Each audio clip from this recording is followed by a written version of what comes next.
இல்லத்தில் சக நண்பர்களோடு இணைந்து சூப்பராக கொண்டாடினோம். அதை ஆர்கனைஸ் பண்ண கார்த்தி அண்ட் இந்திரஜா, அதுக்கு அழகான மதியம் உணவு சூப்பராக பண்ணி கொடுத்த நம்ம இலக்கிய அருள் அவனுடைய கம்பெனி, அங்கே கூட ஒத்துழைத்த பெரிய பெரிய பிள்ளைகளாக இருந்துச்சு.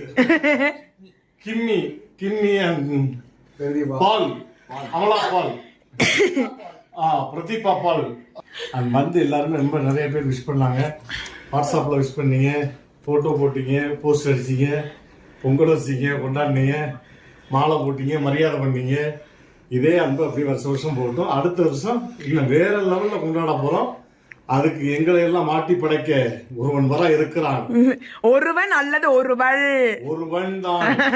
என்னுடைய ஆணைப்படி ஒருவன் வருகிறான். இந்த தாத்தா பேச்சை கேட்டுக்கொண்டு நான் சொல்லும்படியாக நடந்து அதை அவன் தலைமையிலே நடத்த நான் காத்துக் கொண்டிருக்கின்றேன் என்பதை நேரத்தில் தெரிவித்துக் கொள்கிறேன். ஓகே, 45 வயசாயிடுச்சு. How to you feel? திரும்பி பார்க்கும்போது 45 இயர்ஸ் போயிடுச்சு. எப்படி ஹாப்பியா ஃபீல் பண்ணீங்களா இல்ல என்னென்ன? திரும்பி பார்க்கும் பொழுதும் அதே 45 தான் இருக்கிறது தெரிவித்துக் கொள்கின்றேன்.